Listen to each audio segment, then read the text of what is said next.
Mi nombre es Mireia Toribio y soy doctora por la Universidad de Birmingham. Fundamentalmente investigo cuestiones relacionadas con la legislación antiterrorista, pero también otras relacionadas con conflictos entre distintos derechos humanos. Lesa majestad significa literalmente una autoridad o soberanía dañada o ofendida, ¿no? Podríamos definirlo así. Y se utiliza fundamentalmente para referirnos a aquellos delitos que protegen de una manera especial la integridad de la persona que ostenta la jefatura del Estado, que puede ser un monarca o puede ser un presidente de la República. Esto no significa que un ciudadano de a pie no tenga protección respecto a esas conductas, pero simplemente son distintas. Es una protección cualificada por lo que esta persona que ostenta la más alta magistratura del Estado representa.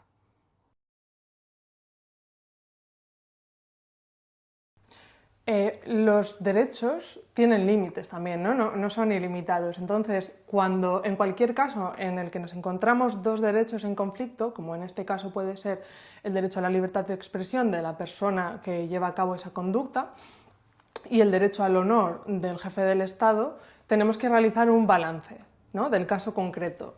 Los tribunales españoles, por ejemplo, en estos casos han tendido a dar preeminencia a la libertad de expresión porque se considera fundamento, ¿no?, del sistema democrático. Pero también es cierto que han considerado que hay casos en los que puede ser limitada, como cuando, por ejemplo, nos encontramos ante situaciones de incitación a la violencia o de vulneración grave de otros derechos. En esta línea, precisamente, también se ha pronunciado el Tribunal Europeo de Derechos Humanos.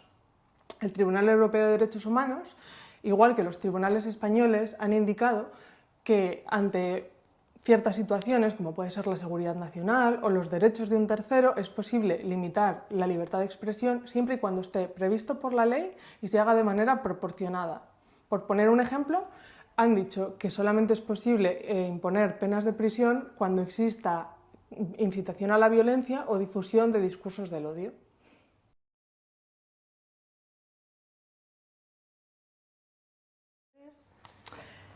Decir que España es una anomalía en este ámbito es completamente erróneo, se trata de un mito. La mayoría de los países de la Unión Europea disponen de leyes específicas que protegen a la jefatura de Estado de la difamación y también frente a otro tipo de delitos. Es el caso, por ejemplo, de Países Bajos, de Bélgica, de Suecia o de Dinamarca, pero también de repúblicas como Francia, Alemania o Italia, por ejemplo. Se ha afirmado de modo erróneo que muchos de los países europeos que tenían este tipo de normas las han eliminado, pero esto no es así. Lo que han hecho en algunos casos ha sido eliminar leyes específicas, es decir, leyes que fuera del Código Penal castigaban estas conductas. No obstante, aunque algunos han eliminado estas leyes, el castigo de la difamación específica a la jefatura del Estado se ha mantenido en sus códigos penales. Solamente Reino Unido y Noruega han eliminado del todo los delitos de difamación, no solo contra la jefatura del Estado, sino contra cualquier ciudadano, y han dejado estas conductas a la jurisdicción civil. Es decir, ahora se puede reclamar una reclamación patrimonial en concepto de daños, pero nunca es un delito.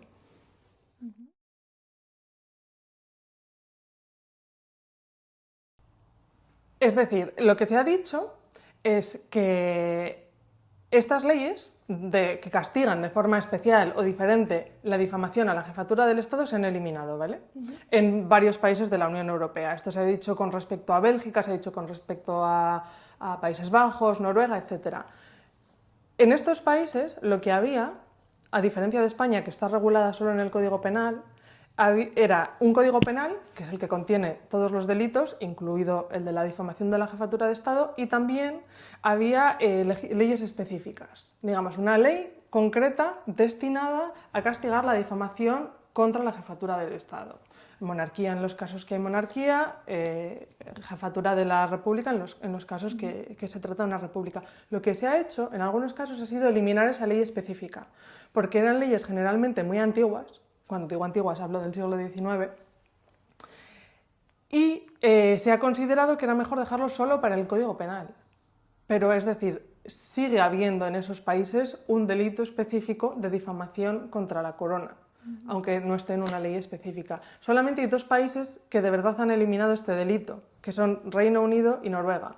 Pero es importante tener en cuenta que no es que hayan eliminado la difamación a la jefatura del Estado, sino que han eliminado la difamación a cualquier persona como delito. Y ahora solamente es una infracción civil, podríamos decir. Podemos ir ante los tribunales para reclamar que nos paguen una indemnización en concepto de daños, pero nunca puede imponerse en esos 2 países ya una condena penal por estos hechos.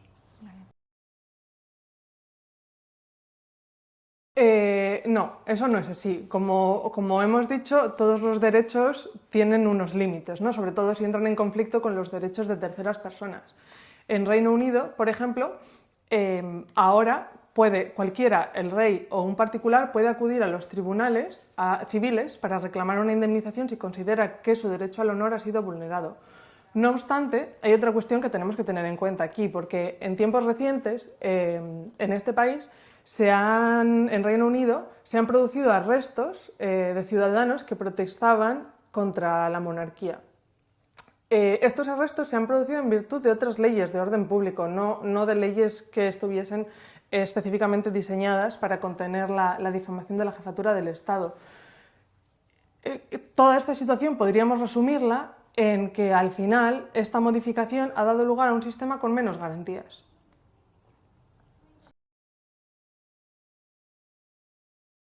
En España no hay nadie que haya entrado en prisión por insultar al rey o a cualquier miembro de la corona, ya sea en canciones o fuera de ellas. Un buen ejemplo de esto es precisamente el caso de Pablo Hasél. Se ha sostenido tradicionalmente que Pablo Hasél está en prisión por haber insultado al rey en una de sus canciones subidas a YouTube, ¿no? Pero no es así. La historia de Pablo Hasél es mucho más larga. En 2014 fue condenado por un delito de enaltecimiento del terrorismo. Recibió una pena de prisión que era inferior a 2 años. Al ser inferior a 2 años fue suspendida y no entró en la cárcel bajo la condición de que no reincidiese. No obstante, en 2018 Pablo Hasél reincide y vuelve a ser condenado por un delito de enaltecimiento del terrorismo, pero también por uno de injurias contra autoridades estatales y por otro delito de injurias a la corona. El delito de injurias a la corona y el otro delito de injurias contra autoridades no reciben penas de prisión, sino una pena de multa en ambos casos. No obstante, sí recibe otra pena de prisión por el delito de enaltecimiento del terrorismo. Esta pena, sumada a la anterior de 2014, es lo que implica su entrada en prisión y es lo que da notoriedad al caso. Es cuando empezamos a escuchar hablar de él en las noticias. Su historia delictiva no acaba aquí. Pablo Hasél es posteriormente condenado por un delito de lesiones contra un periodista, por un delito de obstrucción a la justicia y por un delito de amenazas contra el testigo de un juicio. Es decir, se encuentra en prisión por toda una serie de delitos y ninguno de ellos es el de injurias a la corona.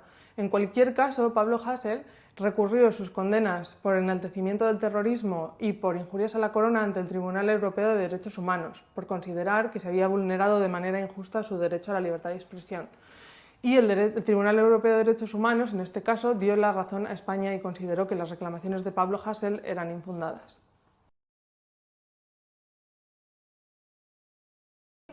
Tiene similitudes con el caso de Pablo Hasél, pero también algunas diferencias. Valtònyc fue condenado en 2017 por varios delitos también, entre los que encontramos el delito de injurias a la corona. En este caso sí recibió una pena de cárcel por el delito de injurias a la corona porque se consideró que se trataba de injurias graves. En ese caso pueden existir penas de prisión de hasta 2 años. Valtònyc, de nuevo, tuvo que entrar, se solicitó su entrada en prisión porque había acumulado varias penas, como decíamos, injurias a la corona, pero también enaltecimiento del terrorismo. En este caso, como sabemos, Valtònyc decidió huir a Bélgica y por lo tanto no llegó a entrar en prisión, pero en ese momento España solicitó una orden de detención europea para tratar de que Bélgica entregase a Valtònyc a España y así que pudiese cumplir su pena de prisión.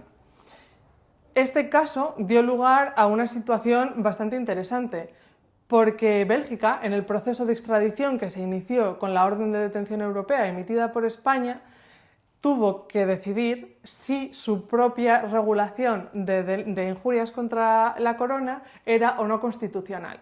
el propio Tribunal Constitucional belga consideró en este contexto que su ley específica, fuera del Código Penal, no era constitucional. Esta ley preveía penas de hasta 3 años de prisión por este tipo de conductas, con lo cual abolió esa ley. No obstante, Bélgica sigue contando con un delito específico de difamación de la Jefatura del Estado en su Código Penal, en un Código Penal que entra en vigor en este 2026, es decir, un Código Penal nuevo, que ha decidido mantener este delito, si bien las penas que se pueden imponer no son de prisión, sino de otro tipo, pecuniarias, de trabajos en beneficio de la comunidad, etc.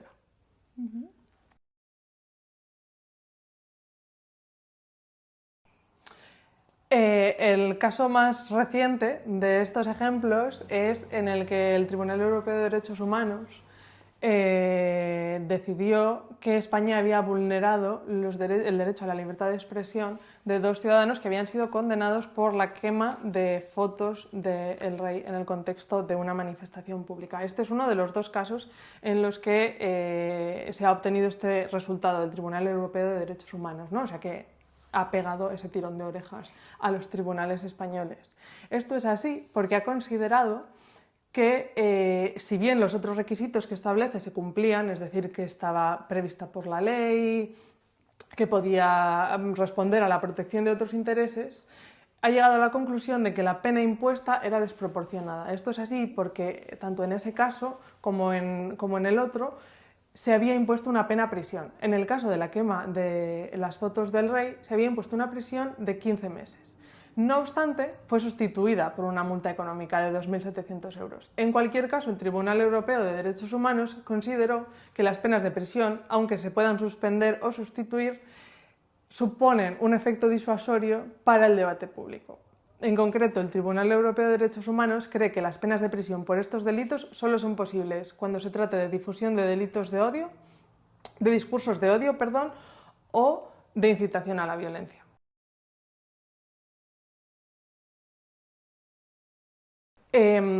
Es cierto que con frecuencia se ha propuesto como una solución rápida a este problema eliminar la pena de prisión para los delitos de injurias a la corona. No obstante, como suele ocurrir en cualquier problema complejo, no existen soluciones rápidas y cualquier reforma necesita una reflexión reposada. Si hablamos de eliminar la pena de prisión, tenemos 3 opciones. La primera es simplemente eliminar la pena de prisión de este tipo de delitos y dejarlos como están, ¿no? Que puedan castigarse con penas de multa. La segunda opción es eliminar estos delitos y equipararlos a los de injurias a otras autoridades, como por ejemplo el gobierno. Y la tercera sería eliminar estos delitos y equipararlos a las injurias a cualquier ciudadano de a pie. El problema es que tanto la primera como la segunda de estas opciones, es decir, eliminar la pena de prisión o eliminar el delito y equipararlo a las injurias a otras instituciones estatales, nos daría el resultado de tener la posibilidad de castigar con penas de prisión los delitos de injurias contra cualquier ciudadano, pero no contra el rey. Es decir, quedaría menos protegido el jefe del Estado que cualquier ciudadano. La tercera de las opciones, que consistiría en eliminar estos delitos, es decir, los de injurias a la corona, y equipararlos a las injurias contra cualquier ciudadano, significaría que continuaríamos teniendo la posibilidad de la pena de prisión, porque las injurias graves contra cualquier ciudadano también pueden ser castigadas en nuestro ordenamiento con hasta 2 años de cárcel. Es decir, que cualquier reforma de estos delitos requiere considerar en su conjunto todos los delitos contra el honor que tenemos en España y también y sobre todo, yo creo, mirar lo que han hecho los países de nuestro entorno y ver cómo está funcionando.